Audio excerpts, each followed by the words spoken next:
You want Rudy Ray Moore to come out and rhyme? Yeah, I want Rudy Ray Moore to come out there and make this into a sleazy grindhouse film, or I want Quentin Tarantino to turn this into an art house grindhouse film. The sister to this mister gave him a blister. I don't know. I was riffing. It didn't work.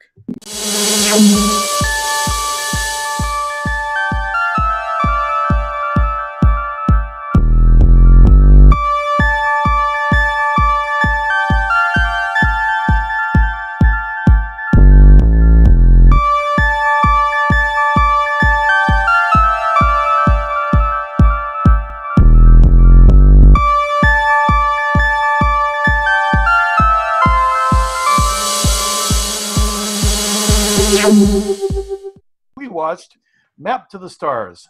Ugh. That was my choice. Yeah, thanks, John. Yeah, thanks, John. We'll have a revenge. Yeah. So this movie is like a kid in a Cannibal Corpse t-shirt going up to you and poking you in the chest and saying you're not tough enough to handle his stuff, and then not delivering any of it. Yeah. That's what this movie is to me. Like Dave says, grindhouse or go home, and this movie, which will be our new T-shirt, by the way. Yeah, and this movie decides to go home instead of going full grindhouse. Julianne Moore as Havana, a actress who's heading past her prime but wants to get a role that her mom defined in a previous film. But she had a really, shall we say, unusual incestuous relationship with her mom. With the way that she acts and her overall, shall we say, lack of mental stability, I think that was one of the things that kind of kicked a pillar out from under her at a very young age. And then we've also got a couple where John Cusack plays a TV psychologist. And again, more incest because they're brother and sister. But they didn't know that until after they were married. Which makes the cameo by Carrie Fisher, the Princess Leia's sister connection, just, I don't know, a little strange. Oh, yeah. and when, just by the way, when Carrie Fisher's on, and this is meta, but you know, obviously something like that couldn't have been planned, but she says, you know, well, I think that's every daughter's dream is to get the chance to play their mother in a role. And I think every daughter should have that opportunity. And broke my heart. Yeah. The only thing in the movie that gave me any emotional reaction. Yeah. And then they have two kids, one of whom tried to burn the house down. And their youngest son is a child actor who's trying desperately to get a role, and, you know, gets it, but he hates the fact that he's getting upstaged by his younger co-star. And so anyway, he tries to strangle the kid, shoots a dog, behaves like a piece of shit on a day-to-day. Everybody in this film is a horrible human being. Well, to me, it felt like Robert Pattinson gets a few passes, but you know, the movie wants us to. The movie wants us so badly to think of everyone as a horrible human being. One of the things about Requiem for a Dream that's so devastating is that you actually are given the chance to like the characters, and then their downward spiral is 10 times more painful because you actually want them to be happy. Mm-hmm. And in this movie, I didn't give a shit if these people were happy. I didn't care what happened to them. And I think that's kind of we were talking about this in chat before, but let me bring it up again. Mm-hmm. This is the one time where a Cronenberg film, I mean, Cronenberg usually is all about the body horror and this and that. And at the very end of the film, we get a little bit of that, but most of it is more of an internal form of like body horror, seeing the worst of the people around you. But he doesn't, Cronenberg has always had a certain kind of like detachment in the way that he shoots things. And it doesn't serve this film very well. Either it should be a character piece where we get to know the characters and understand why they're these terrible people. But instead, they're just terrible people. And at that point in time, you're like, well, and this is where Grindhouse or Go Home comes from. That's when you kind of got to dive in and go, all right, these are terrible people. Let's show you just how terrible they are. Let's go all in. And this film doesn't do that. And it it's a needed film that restraint really hurts.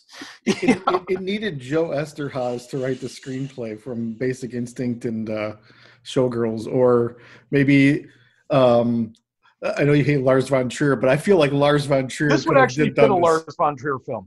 Yeah, Lars von Trier, there's about 2 things that he's done that I think that are amazing, and the rest of it, I'm like, man, just wind it back a little bit. Melancholia. Yeah, Melancholia. Actually, there's an early film of his from Denmark whose name I can't remember right now. But Dancer in the Dark.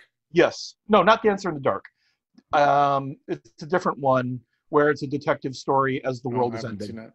Okay, I didn't see that one. Hey Dan, what's with the Spock brow? What? What's with the Spock brow? It's been like that for a year. I tried cutting it and on my own, and it was a disaster, and it's never grown back properly. Well, at least put it pointing back up again. If you're gonna have a Spock brow, you might as well have a Spock brow. Spock brow or go home. Yeah. Sorry, didn't mean to interrupt there, but it was just I just. But anyway, there's a lot of sex in the film, but none of it really feels like it's connected to an actual human being. It's a bit more observational and a bit more, kind of studied. And there's also violence and internal violence and mental and physical abuse. And the detachment to it just makes you feel like you're being a voyeur on the worst day of somebody's life. Yeah. Well, I didn't feel like these were people. I felt like they were caricatures. That's what really pissed me off through the whole thing, that I didn't feel like I was watching. And it's not the actor's fault. Julianne Moore probably, as perfect as she's ever been. Everybody in this film really delivers, and that's really kind of its saving grace. Yeah. But the approach to the filmmaking in this is something that I'll just keep hammering on, because I don't feel like it was really given. I don't think it was really given the attitude that the subject matter of this film deserved. He's looking down on everybody he's filming. And I think the way in would have been P.T. Anderson's approach in Boogie Nights, where he treated everybody's concerns as legitimate, Yep. So we're watching a prurient film like Boogie Nights, but we feel like we're watching a story about people, and they're genuine. And I think it needed that approach. The movie actually name drops P.T. Anderson. I'm just like, oh, don't remind me of how a better filmmaker would have handled this, And I think a lot of it is that this is just not like, this would be more of P.T. Anderson's or Quentin Tarantino sort of thing. And I think that this film is not really in, I don't think it's really in Cronenberg's kind of field of vision. Yeah. Yeah. I think that a different director would have served this film better, which is really a shame for me to say, because I am a massive Cronenberg fan. Oh, same here. I mean, we were doing a show based around his work. Yeah. But you basically get a lot of his very detached hatred toward Hollywood pouring out onto this, and he can't relate to anybody in Hollywood. And I think that's a lot of the reason why it is that that it doesn't work. That his approach to how he would do this film doesn't work. Well, so John, you chose this movie, and why did you inflict this on us? So what were you thinking? And okay, well, what were you thinking? The first time I watched this, I was not on a normal plane of existence. I understand this. And for some reason, it really entertained me. And I was looking into all of the little nuanced, I think I was just in a better type of headspace to really get this work by Cronenberg. I was enjoying the acting so much because I could tell the difference between when the actors were told to ham it up and when they were told to play it straight. And I felt that I just had this strange connection with with an understanding of the story at the time, and watching it a second time threw all of that out the window for me. So, I enjoyed it so much the first time I watched it because I was not on this plane of existence when I was watching it. And you know, but even from the very start of watching it the second time, I realized how just unforgivable and you know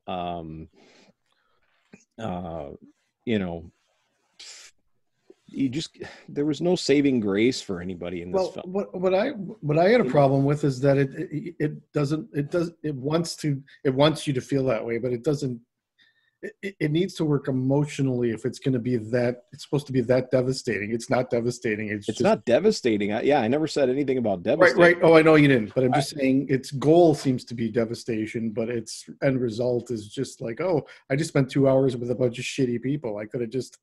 Yeah. And really where this could have been, this could have been as jarring as Requiem for a Dream. I said earlier that I thought this was like it was trying for Requiem for a Dream, but didn't really tell me anything about life, didn't tell me anything about, it just didn't, Requiem for a Dream at least puts you in the mindset of real compassion, and it hits your soul. This movie really didn't do anything like it. It's just well, you did get to see Julianne Moore on the toilet farting. Yeah. It's a film about bad people and how bad Hollywood is, but the problem is that it's a little too Canadian. It's a little bit too polite in how it handles the people, and part of me just wants them to go, as I keep saying, I kind of want them to go all in and really show just how demeaned and debased these characters are. Which, when we're sitting around talking about incest, people setting themselves on fire, animal murder, strangling a small child, ghosts following you on a regular basis, and I'm saying that it's still just a little too detached, it should tell you that something is a bit off about this film. Mm-hmm. Right, exactly. Because, exactly as what Dan was saying earlier, at least in Requiem for a Dream, you really, really hope that they pull out of it. But all of these people, I just wish that they all would have died in a fire instead of just that one lady. Yeah. I would have just sat there and went, look, it's all the characters from this film dying in a fire. Well, no shit. Here, let me shell out my money. Yeah. I mean, if they had ended the film with all of them dying in a fire, I think that would have been more enjoyable because we hated them so much. Well, and then the child actor, the 13-year-old, the ego guy. So the movie has him in the bathroom going up to his competition and strangling him. And then I thought, well, I didn't want the movie to go here, but at least it's going somewhere now. Yeah. And I thought it was going to go really dark. And like 2 scenes later, they pull a Chewbacca from Rise of Skywalker on us and tell us that he's okay. Yeah, I know. I was hoping. See, that would have been where that they could have done it right. He kills the kid, goes to jail. Gets tried, or it's really dark and he gets away with it. It's the thing that I just sit there and I'm watching all of this and going, this film could have done with deciding to own more and more of just how terrible these people are. And again, it's like sitting around and hearing the third-hand version of a story about somebody behaving in a particular way rather than witnessing it. And to me, this is more like the version that you hear after it's been filtered through 3 different people. And as opposed to the rather horrid reality of actually watching this stuff happen in real time. Yeah. The hallucination scenes are kind of cool. Well, yeah, but I mean, hallucination scenes are always cool. Yeah. So did they squishy approved? Not this film, but hallucinations squishy approved. So the scenes get a squishy approved, but not the film. Yeah. Does it? And we know it's not Mythos approved. Oh God! And as sleazy as it wants to be, I can't give it a sleazy approved because it just doesn't go. It doesn't go full sleazy. Even though if I describe it, it sounds like it goes way over the top. It's pretty tame.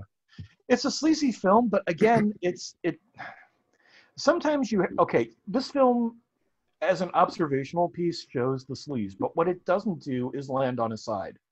It shows you who the people are, but it doesn't condemn them. It shows Actually, you I the think acts it that they're doing, does. but it doesn't revel in it. You know. My problem is that it does condemn them. That it's condemn. It condemns everybody in the movie so much that. But you're condemning a caricature. You're not condemning a person. Yes. And that's my problem with it. I don't Yeah, I don't see these people as people. Right. They're characters that need to move from point A to point B to get the most disturbing thing. And none of them are given any kind of redemption quality whatsoever. And where you hope anything good happens to any of them. It's just they don't really do anything good. I mean, there's no light, so because there's no light, the darkness doesn't mean anything. And the thing about like filmmakers who toward the end of their career start making movies about movies, because they I think there's two ways to go. You can do like Wes Craven, where you're actually deconstructing the process and you're actually enlightening people about creativity, or you can go this kind of attack everything, like The Player, or or this movie, or some of these movies that think they're really cutting edge, that really just say, "Ooh, isn't Hollywood terrible?" Yeah, there's nothing to it's that classic kind of, you're in Hollywood, it's all sunshine all the time, but as a result, the shadows that it casts should be harder than what this film gives you. Mm-hmm. Yeah. I'm definitely going to say that. I might have picked it, but I'm giving it a press eject. But you liked it the first time.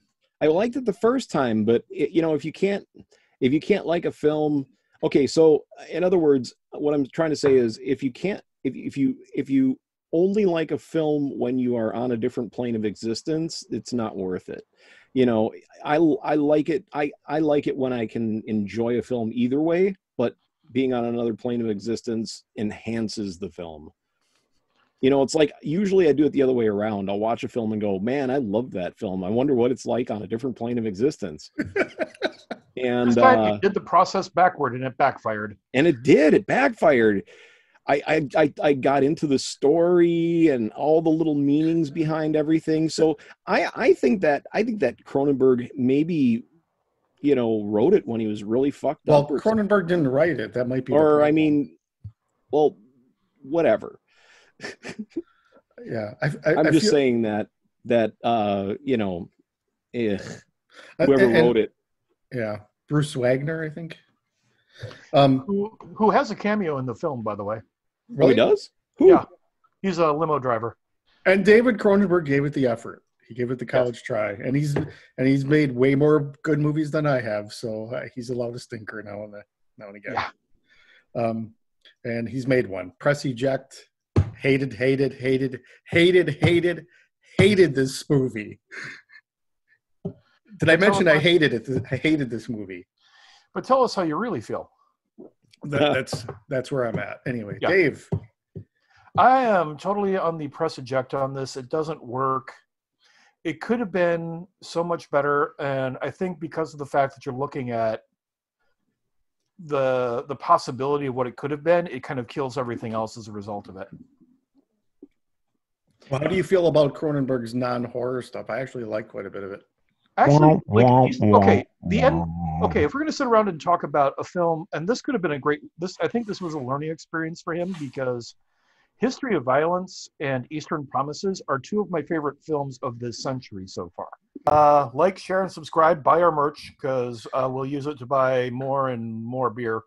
Yeah. So do we want to mention our merch or like show it off or anything? Well, we just did. Yeah. So yeah. We have T-shirts and beer steins and shot glasses and cards and stuff. And 3 or 4 different styles of leggings. Yep.